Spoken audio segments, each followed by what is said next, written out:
Matius pasal 8 ayat 28 sampai 32. Ayat 28 sampai ayat 32. Mari kita akan membaca bersama-sama. Kalau sudah ketemu, saya membaca ayat yang genap, Bapak Ibu Saudara sekalian membaca ayat yang ganjil. Injil Matius 8 ayat 28 sampai 32.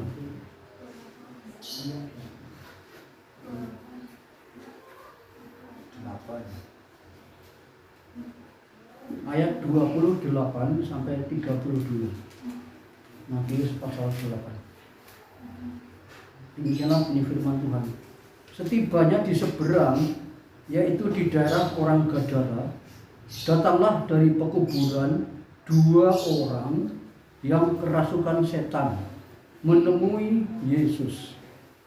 Mereka sangat berbahaya, sehingga tidak seorang pun yang berani melalui jalan itu. Dan mereka itu pun berteriak katanya, "Apa urusanmu dengan kami, ya anak Allah? Adakah engkau kemari untuk menyiksa kami sebelum waktunya?" Ayat 30. Tidak jauh dari mereka itu sejumlah besar babi sedang mencari makan. Maka setan-setan itu berkata kepadanya, katanya, "Jika kau usir kami, suruhlah kami pindah ke dalam kawanan babi itu." Yesus berkata kepada mereka, "Pergilah."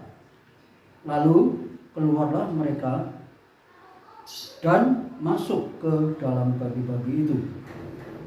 Maka terjunlah seluruh kawanan babi itu dari tepi jurang ke dalam danau dan mati di dalam air.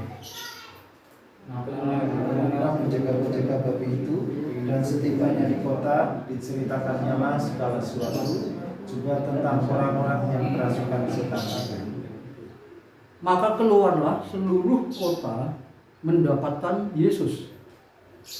Dan setelah mereka berjumpa dengan Dia, mereka pun mendesak supaya Ia meninggalkan daerah mereka. Bapak Ibu yang dikasihi Tuhan Yesus, saya memberikan tema atau judul dalam khotbah ini adalah hidup yang kacau menolak berurusan dengan Tuhan. Jadi judulnya itu hidup benar, hidup kacau, hidup yang kacau. Lalu penjelasannya, hidup yang kacau itu karena menolak berurusan dengan Tuhan. Mungkin Bapak Ibu bisa mindset ya dalam pikiran Bapak Ibu. Hidup yang kacau itu adalah menolak berurusan dengan Tuhan. Kalau mau dibalik juga boleh. Sebaliknya kalau hidup yang benar itu menerima atau berurusan dengan Tuhan. Tapi dalam teks ini saya melihat yang menjadi alasan saya adalah 2 orang yang kerasukan setan itu, dia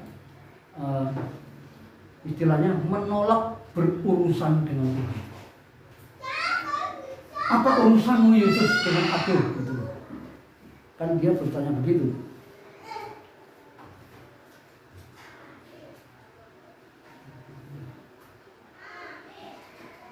Ayat 29, apa urusanmu dengan kami?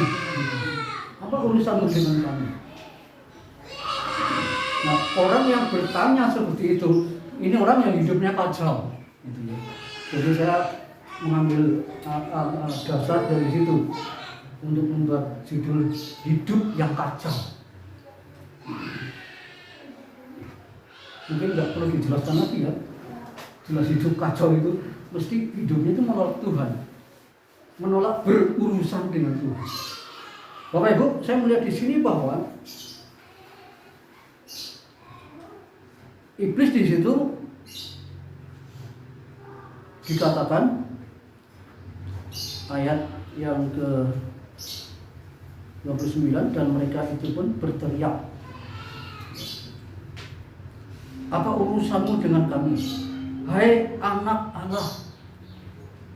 Adakah engkau kemari untuk menyiksa kami sebelum waktunya? Nah, jadi setan itu tahu, setan itu percaya, setan itu kenal siapa itu Yesus. Yesus anak Allah, dia bilang di sini. Kalau Bapak Ibu bisa melihat dalam Injil Markus pasal 1 dan Lukas pasal 8, di sana lebih ini lagi.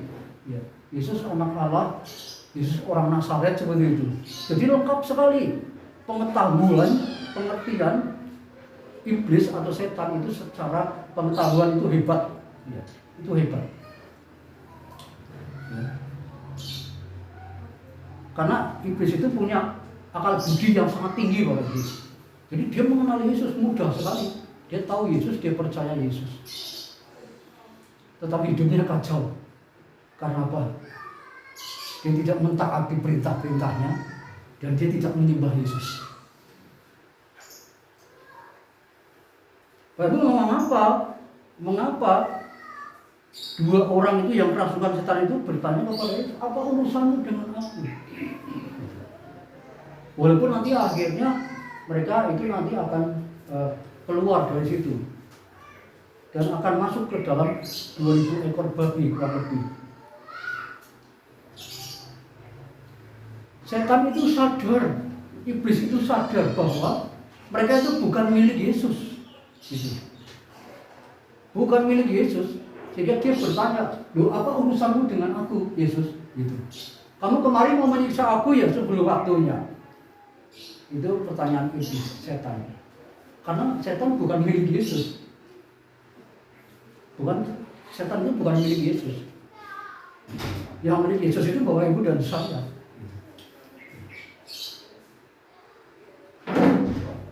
Jadi bertanya, apa urusanmu dengan saya? Nah, gitu. Apa urusanmu? Karena itu bukan milik Yesus. Kalau milik Yesus nggak mungkin bertanya seperti itu nggak sopan. Ya. Kalau milik Yesus bertanya, apa urusanmu dengan aku, Yesus?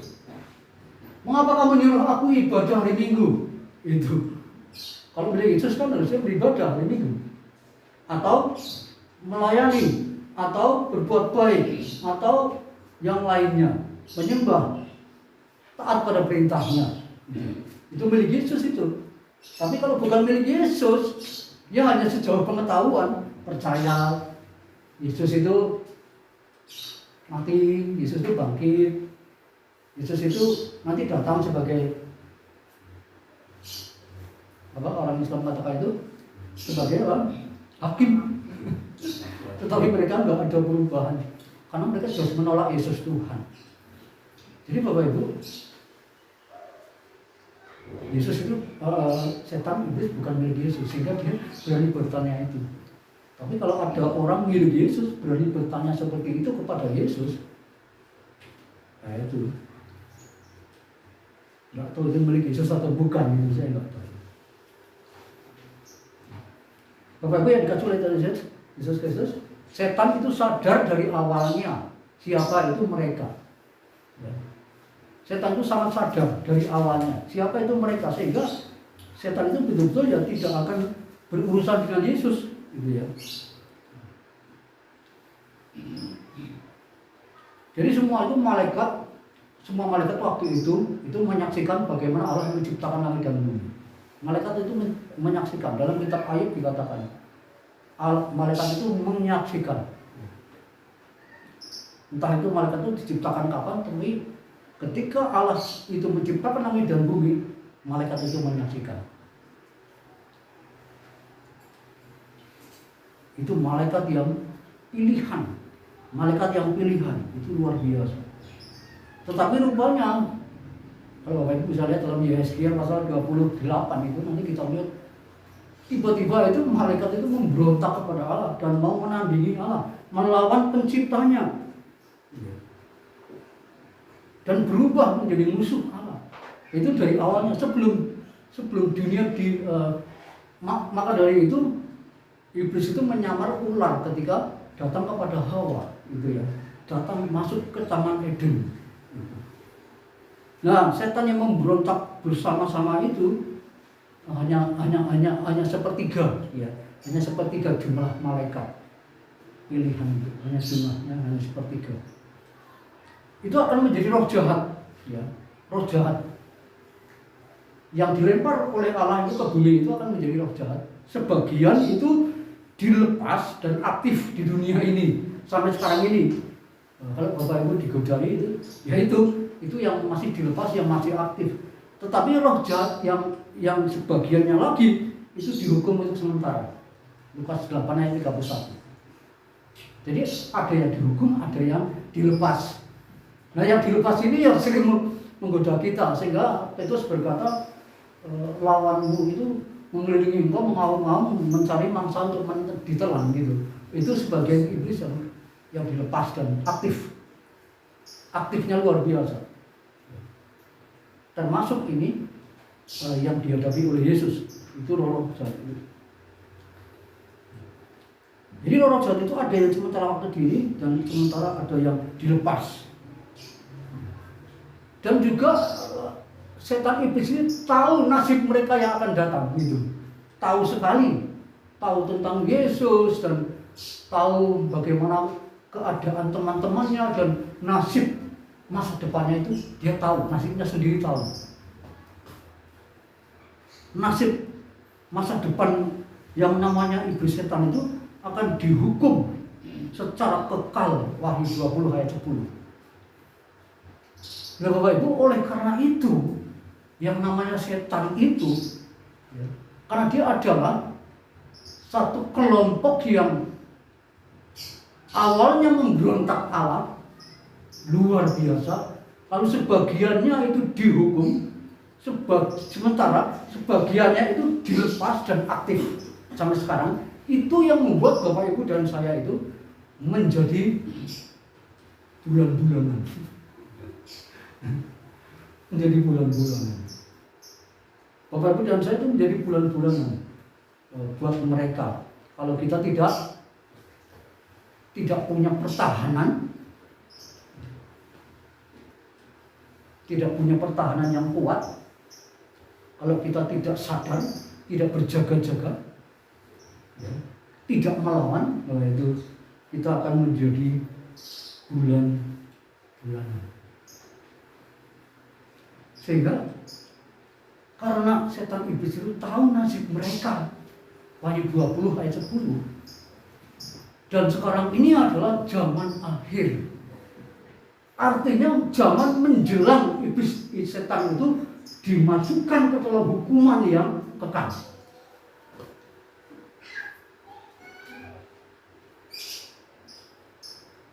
Iblis bukannya bertobat, Bapak Ibu, karena memang dalam masalah iblis ini nggak ada pertobatan untuk iblis.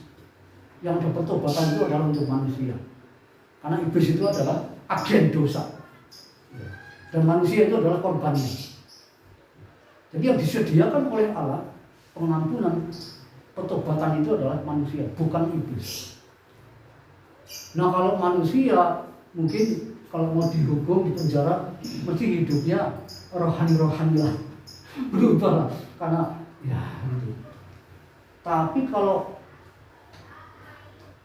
iblis ini nggak ada jaminan untuk diampuni, nggak ada jaminan untuk bertobat. Sehingga semakin dekat penghukuman, semakin menggila. Semakin dekat penghukuman, semakin gila-gilaan iblis ini dalam menyerang.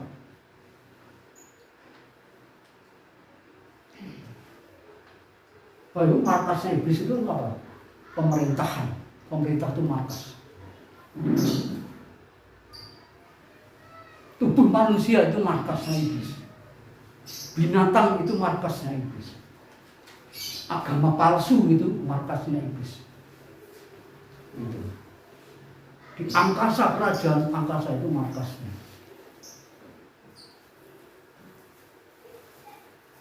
Jadi luar biasa kalau itu.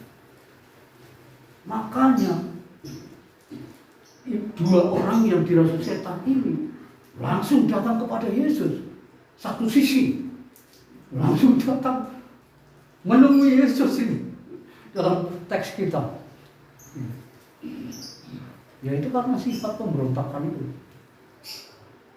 Tetapi ini Yesus Bapak Ibu, Yesus saja didatangi loh, ya kan? Ya pantas saja saya didatangi juga, Bang Yesus didatangi. Yesus dicobai Matius pasal 4 ayat 4 itu. Saya juga dicobai, Bang Yesus juga dicobai. Gitu.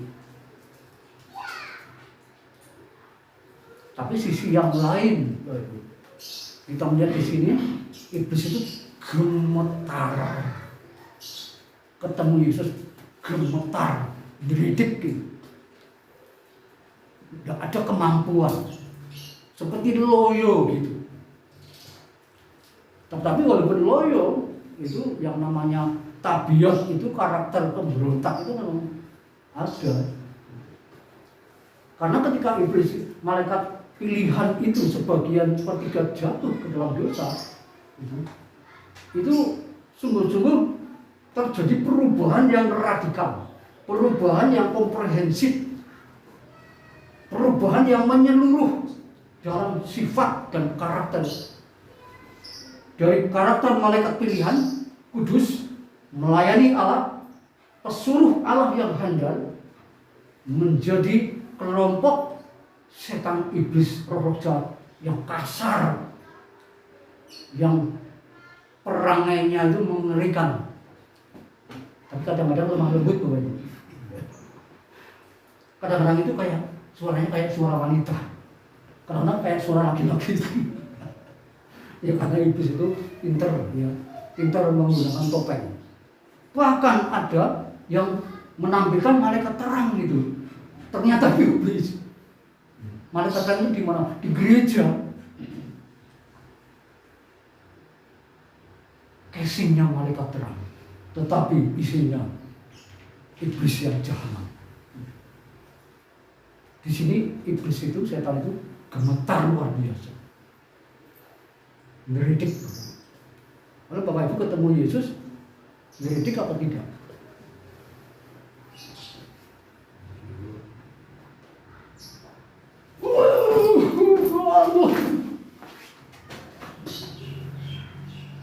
Begitu atau gemetar?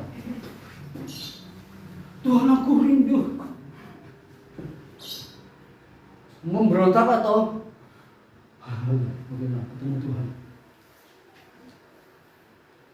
Waduh, ini hidup yang kacau, tidak mau berurusan dengan Tuhan, menolak berurusan dengan Tuhan.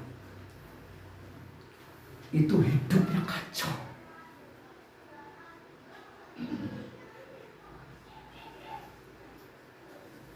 Bapak, mari kita mulai di situ. Ketemu dengan Yesus, dan mereka itu gemetar. Dan di lain kitab, di kitab yang lain, mereka itu gemetar. Di sini tidak ada gemetar, tapi di kitab lain itu iblis setan itu gemetar sekali. Tapi di sini saya melihat di sini bahwa setan itu ya karena hidupnya kacau gitu ya. Hidupnya kacau sehingga karakternya itu dalam kehidupannya itu ya selalu merusak, mengintimidasi gitu ya. Nah di daerah Gadara itu Gadara itu termasuk dalam 10 kota, Dekapolis itu. Dekapolis 10 kota. Dan Gadara itu kita pernah mendengar juga membaca, juga belajar yang namanya legion gitu ya. Legion itu satu orang tuh tapi dirasuki oleh 1000 setan itu gitu ya. Ini di daerah Gadara. Jadi ini tidak ada orang Yahudinya di sini, karena ini daerah najis. Orang Yahudi mengatakan orang najis atau daerah najis itu salah satunya adalah yang ada setannya gitu, yang ada setannya. termasuk orang yang kerasukan setan, itu orang yang najis, di samping orang yang sakit kusta. Ini darah yang najis. Ini mengintimidasi sekali di sini. Nah itulah, itu hidupnya kacau, jadi juga mengintimidasi dan merusak tatanan hidup, merusak rencana Allah, merusak kehendak Allah. Kehendak Allah itu apa Bapak Ibu bagi manusia? Tadi sedikit diuraikan oleh Mas Teguh, bahwa kerinduan Tuhan itu adalah bersekutu dengan umatnya. Tuhan Allah itu tidak mau sendiri. Orangnya itu suka fellowship, suka bersekutu, suka bersama-sama dengan umatnya. Makanya dia menciptakan manusia juga. Dan ciptaannya itu khususnya manusia segambar dan serupa Allah, supaya bisa bersekutu dengan dia. Nah oleh setan, oleh iblis ini gambar dan rupa Allah itu mau dirusak, supaya nggak bisa bersekutu dengan Tuhan. Gitu.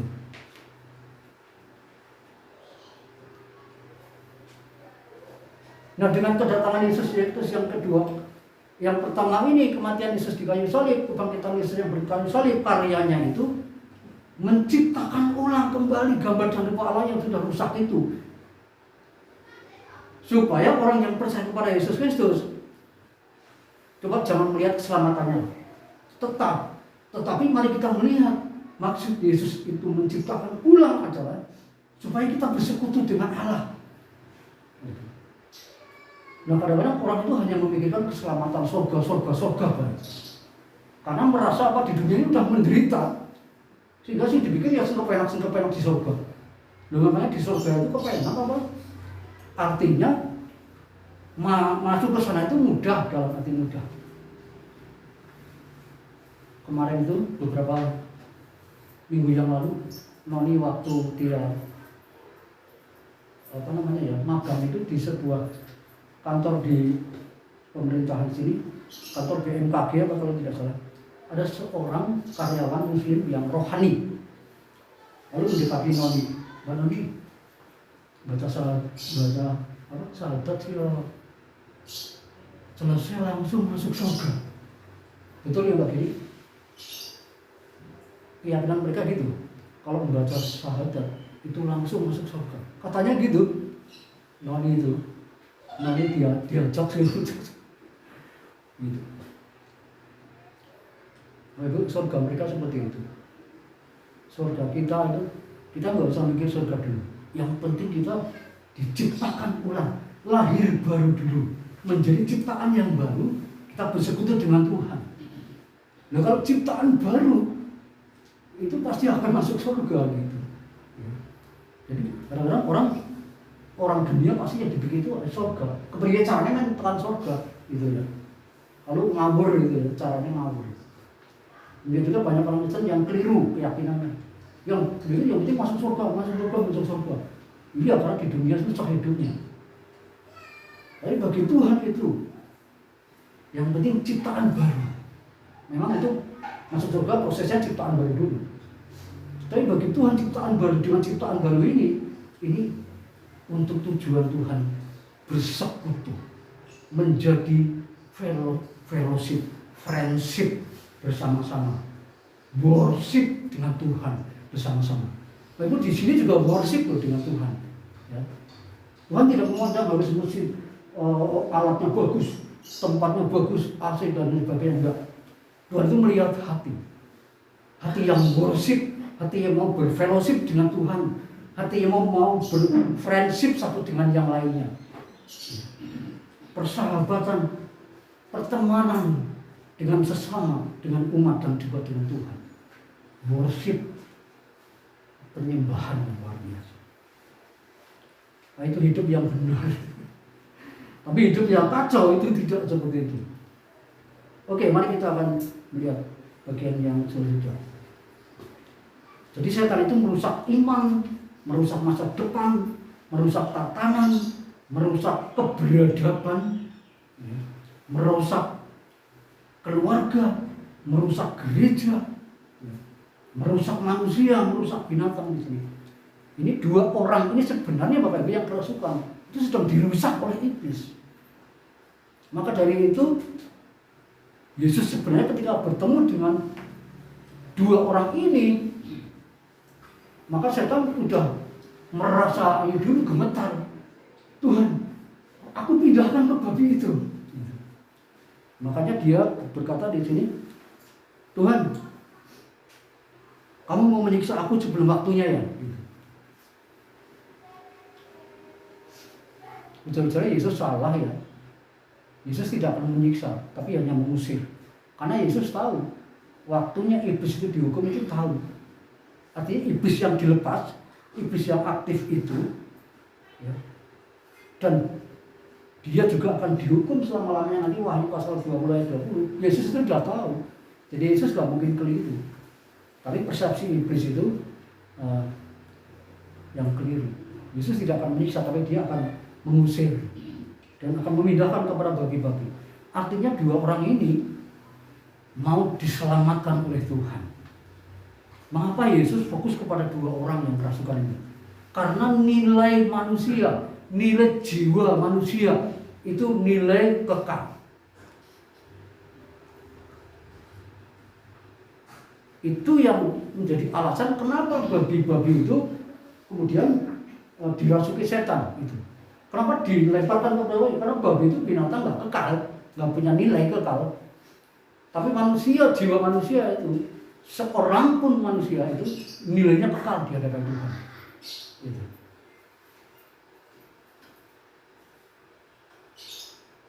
Nah ini yang menjadikan orang Gadara itu dalam ayat yang selanjutnya itu kemudian bertemu dengan Yesus, menemui Yesus dan mendesak Yesus pergi. Karena apa? Karena orang Gadara itu keliru pikirannya, ya, keliru pikirannya, salah paham terhadap Yesus, salah paham terhadap pelayanan Yesus. Yesus itu salah menilai konsep-konsep hidupnya itu salah. Harta itu segala-galanya. Babi itu segala-galanya, 2000 ekor babi. Satu ekor berapa juta? Dikalikan 2000 babi. Itu bisnisnya orang-orang Gadara. Nah kalau babi-babi, 2000 babi itu mati semua karena dirasuk setan, ya bisnisnya rugi. Nah itu yang membuat orang-orang sekota itu keluar dan menjumpai Yesus dan mendesak supaya pergi dari situ. Karena Yesus itu merugikan saya. Pergi dari sini, katanya gitu. Konsep mereka itu mengejar untung, tidak memikirkan Tuhan. Mereka menilai bisnis itu, uang itu segala-galanya. Sikut sana, sikut sini, yang penting uang. Itu orang-orang Gadara.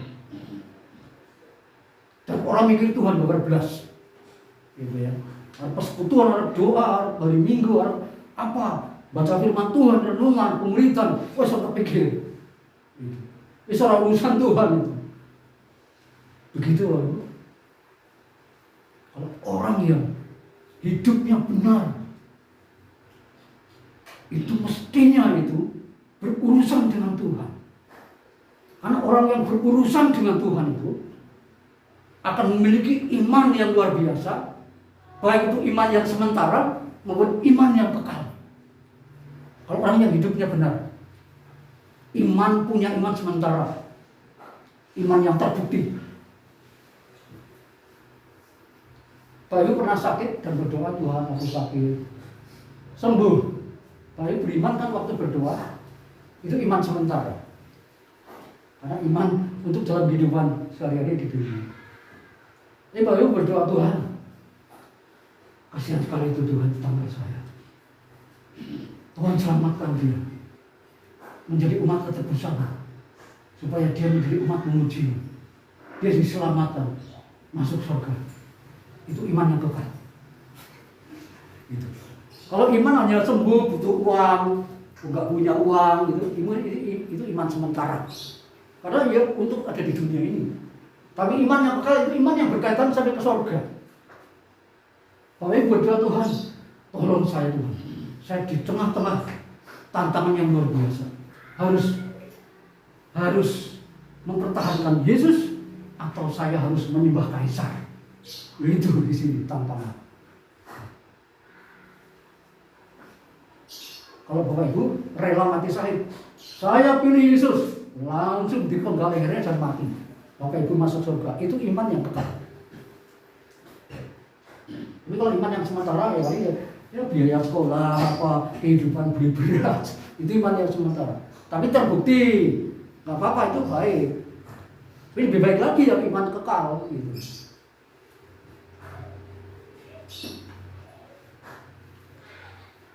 Lalu jiwa manusia itu mahal, maka dari itu Yesus berusaha untuk mengusir setan itu. Dan setan itu manut Bapak Ibu. Manut dalam arti dia keluar. Ya. Tapi kalau taat pada perintah-perintah Yesus dalam Alkitab ya tidak. Dia memberontak. Itu orang-orang Gadara Bapak Ibu. Sehingga itu mengusir Yesus. Kamu itu merugikan, kamu itu biang kerok di sini, bisnisku bangkrut. Itu. Ada yang mau mengatakan gara-gara berbeda ya, jadi bangkrut ke usahaku. Ada yang begitu. Itu Bapak Ibu nggak mau berurusan dengan Tuhan. Bapak Ibu berurusan dengan Tuhan, itu bisa sakit Bapak Ibu, bahkan bisa celaka, katakanlah begitu. Karena Tuhan itu berdaulat Bapak Ibu. Tuhan itu punya kedaulatan. Tuhan itu mau Bapak Ibu dan saya itu menjadi ciptaan yang baru, tetapi yang tidak cengeng. Ciptaan baru tetapi yang bertumbuh dewasa rohaninya Bapak Ibu.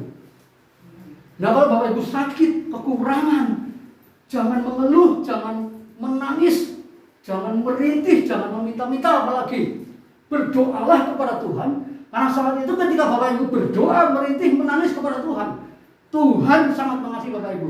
Dan Tuhan mencari orang seperti itu. Tapi kalau orang yang tidak pernah menderita, tidak pernah berdoa, tidak pernah mencari Tuhan, bahkan meninggalkan Tuhan, itu gak dicari oleh Tuhan. Kasarannya meskipun dia meninggalkan Tuhan, gak dicari. Karena dia orang kaya, udah cukup dengan uangnya, diandalkan uangnya, Tuhan gak diandalkan. Hilang ya sudah, hilang-hilangan ini. Contohnya Lukas pasal 15, anak yang hilang itu.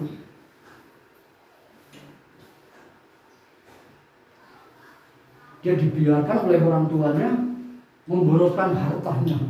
Lalu habis hartanya, kere, tapi sadar dengan Tuhan, kembali kepada Tuhan. Bapak Ibu, dengan miskin dan kerenya anak yang bungsu itu dibentuk oleh Tuhan. Dan ada suara Tuhan di situ memanggil-manggil, ayo kembali. Gitu. Jadi jangan cengeng kalau dibentuk oleh Tuhan. Ya boleh nangis sih. Tapi terima kasih Tuhan, aku siap dibentuk. Aku tanah liat yang siap dibentuk oleh penjunan menjadi sesuatu yang lain. Walaupun Tuhan aku tidak ingin dibentuk oleh Tuhan, karena dibentuk itu tidak mudah. Tetapi kalau dibentuk oleh Tuhan dan setia dibentuk oleh Tuhan, rela, Bapak Ibu akan menjadi orang yang luar biasa, orang yang berkualitas, orang yang berurusan dengan Tuhan, orang yang mau berurusan dengan Tuhan, itu orang yang berkualitas. Yesaya pasal 1 ayat 18 dikatakan, marilah, hei kamu orang Israel, mari berperkara dengan aku. Dosamu yang merah seperti kirmisi, noda dosamu itu sudah merah seperti kirmisi, akan aku ubah menjadi putih seperti salju. Bapak, secara matematika warna merah diubah menjadi putih itu nggak bisa. Dosa kita itu sudah nggak bisa lagi dibuat putih. Tetapi oleh Tuhan itu bisa. Artinya apa? Orang yang berdosa itu orang yang tidak berkualitas akan dibuat oleh Tuhan, diubah oleh Tuhan menjadi orang yang berkualitas. Itu. Tapi mau nggak berperkara dengan Tuhan? Itu. Yesaya 1 ayat 18, 19, 20. Kamu nurut, kamu setia ayo, kamu tunduk ayo, taat firman ayo gitu. Itu orang yang mau berurusan dengan Tuhan. Tapi kalau Tuhan berkowas Tuhan hanya ambil menggereja gitu. Wis tua, wis tuyuk-tuyuk aku menggereja. Angger sing kuat ya engkau Tuhan. Itu orang yang nggak mau berperkara dengan Tuhan, nggak mau berurusan. Tapi orang yang egois. Dan orang itu orang yang berkualitas, nggak akan bertumbuh orang itu. Jadi ya, anak pemuridan, anak doa, anak ibadah, anak apa, itu. Aduh, Tuhan capek. Pak Kanan aja sampai kemarin lagi doa bersama pulang sakit karena kegenitan. Mau berhenti doa supaya nggak sakit. Enak di rumah nggak sakit, nggak usah doa lah di rumah nggak sakit. Itu contoh yang bagus Bapak Ibu. Datang berdoa, pulang sakit nggak apa-apa. Waktu itu berurusan dengan Tuhan kok. Amin. Mau Bapak Ibu gitu? Mau nggak?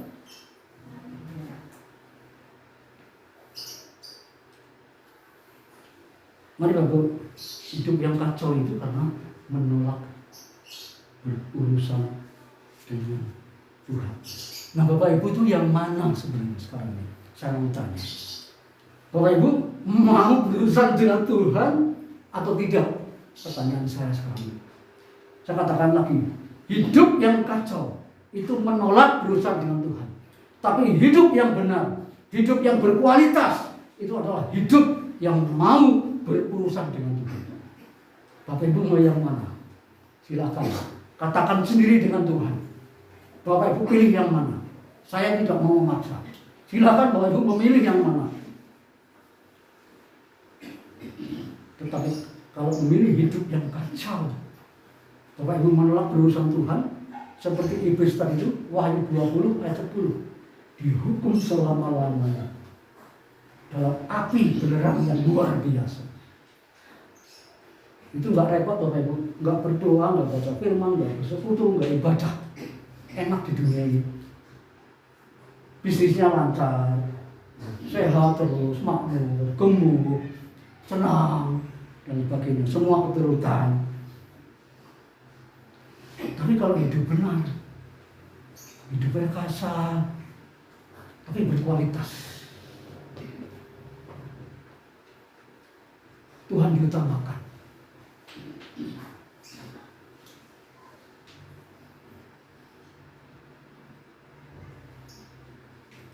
Bapak Ibu,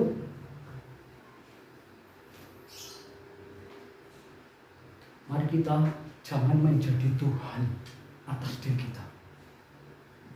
Tuhan kita itu hanya Tuhan Yesus Bapak Ibu. Kadang-kadang kita itu menjadikan kita itu Tuhan, menggantikan Tuhan Yesus. Tuhan, aku ini gak ibadah hari ini ya Tuhan. itu Tuhan itu. Tuhan hari ini aku gak anu. Itu Tuhan, kita itu Tuhan. Betul itu. Memang Bapak Ibu tidak mengaku secara pas teguh, aku Tuhan, bukan. Tapi kalau seharusnya Bapak Ibu untuk Tuhan, tetapi untuk diri sendiri, nah di situ. Betul ini, saya bilang betul. Supaya Bapak Ibu tahu dan Bapak Ibu berubah.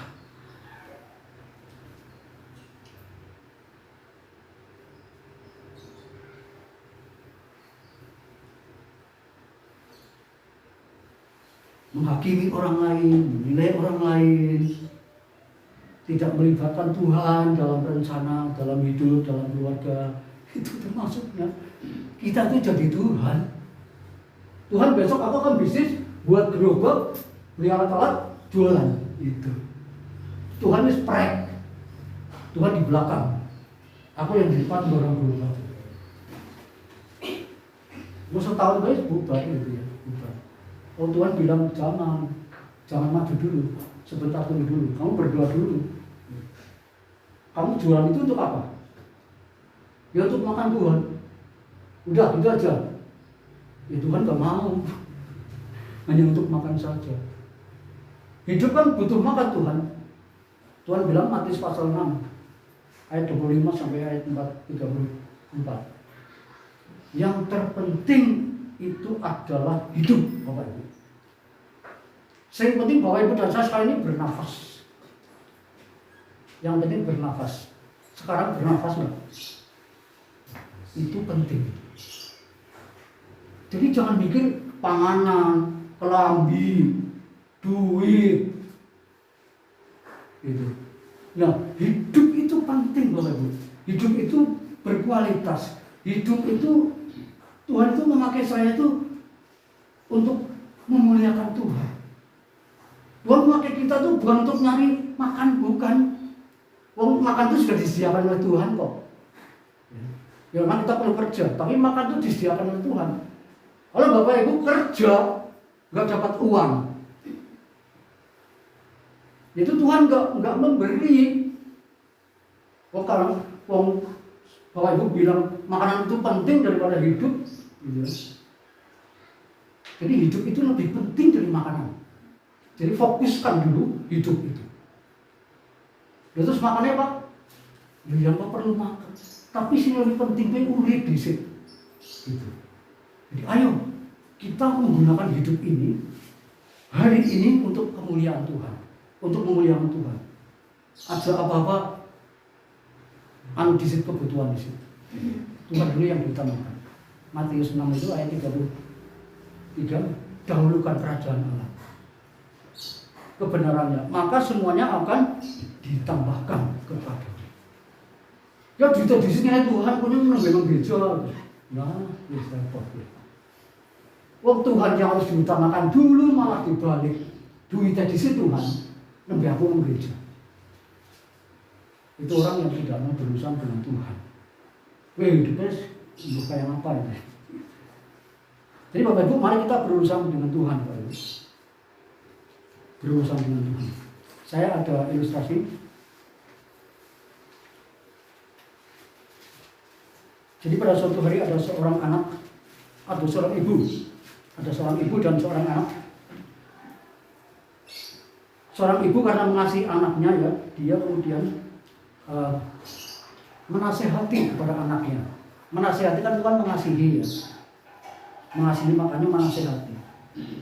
Karena apa? Karena anak ini sibuk dengan mainannya sendiri, sibuk dengan mainan, gak pernah belajar gitu ya, gak pernah ngerjain PR, sampai seharian penuh mainan, gak belajar, gak makan, gak apa.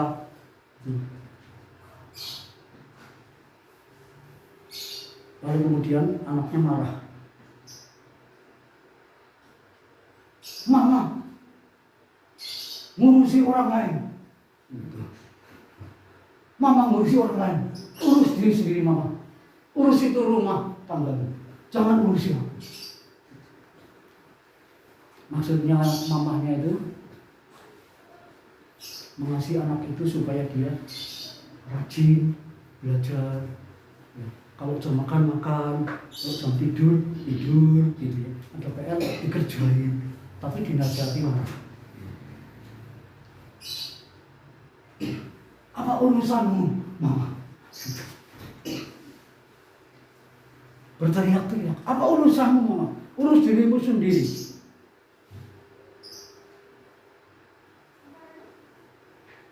Ini seperti kisah di sini ya. Gak mau dinasihati. Mementingkan diri sendiri.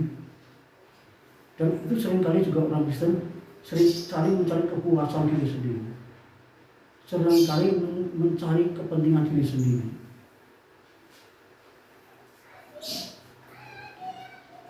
Tapi mari Bapak Ibu, kita mulai mengubah. Mari kita mengubah. Mari kita mengubah. Dari mengurus diri sendiri kembali kepada mengurus Tuhan, urusan Tuhan. Mari kita memikirkan Tuhan. Makanya Tuhan berkata, pikirkanlah di atas yang di atas. Artinya mari kita pikirkanlah Tuhan. Karena kata Paulus, semua yang di bawah ini adalah sampah. Tetapi yang di atas itu Tuhan. Mengenal Tuhan Yesus Kristus secara benar. Itu yang dikehendaki oleh Bapa. Itu yang namanya berurusan dengan Tuhan. Sehingga ketika Bapak Ibu berhadapan kepada persoalan, Bapak Ibu tidak akan stres. Bapak Ibu tidak akan meninggalkan Tuhan. Tetapi Bapak Ibu semakin dekat, semakin merapat, semakin lekat kepada Tuhan. Karena apa? Karena berurusan dengan Tuhan.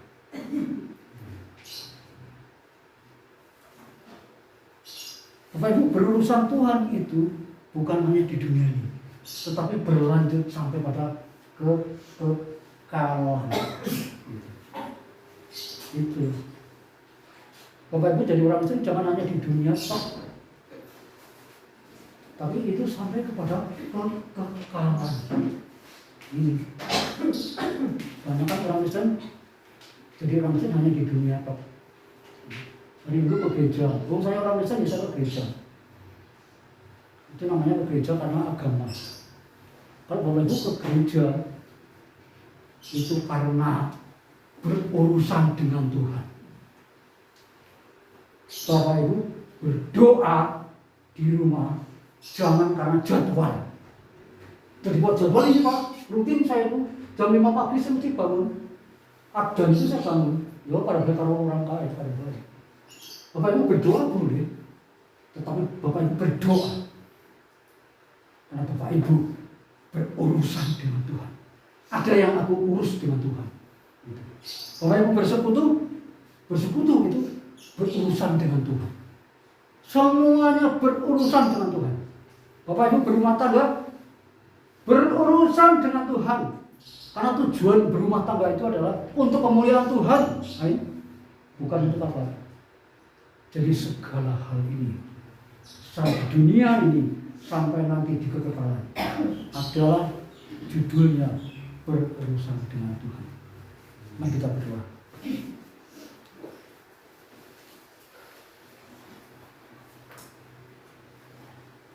Tuhan, kami bersyukur atas satu bagian firman Tuhan yang boleh kami renungkan. Biarlah Tuhan Kau menerjemahkan, menafsirkan, menjelmakan kebenaran firman-Mu ini menjadi rema dalam hidup mereka. Bukan sekedar pengetahuan, pemahaman, pengertian, tetapi sungguh-sungguh menjadi rema. Bahwa Tuhan sebenarnya menghendaki supaya semua orang yang percaya kepada Yesus, bahkan semua orang yang ada di dunia ini, itu sungguh-sungguh mengenal dan percaya kepada Yesus. Bukan hanya percaya mengenal Yesus, tapi juga berurusan dengan Tuhan dalam hidupnya sehari-hari. Melibatkan Tuhan dalam hidupnya sehari-hari. Dan mau bekerja keras dan mau repot bagi Tuhan di dunia ini. Supaya kehidupan kami sampai kepada kekekalan bersama dengan Tuhan. Tidak seperti setan iblis yang nasibnya sudah ditentukan lebih dulu oleh Tuhan, yaitu di neraka. Terima kasih Tuhan buat kesempatan yang saat ini untuk kami berubah. Tidak seperti iblis setan, enggak ada waktu lagi untuk berubah. Tetapi bagi kami bersyukur Tuhan diberi kesempatan untuk berubah oleh Tuhan. Sehingga kami menjadi orang yang taat tunduk kepada Tuhan. Menjadi orang yang setia menyembah, memuji, memuliakan, beribadah kepada Tuhan. Itu oleh karena kami mau berurusan dengan Tuhan. Terima kasih Bapak, Bapak sudah berbicara. Roh Kudus terus menerus berbicara. Dalam nama Tuhan Yesus Kristus kami berdoa. Amin. Itu kami silakan.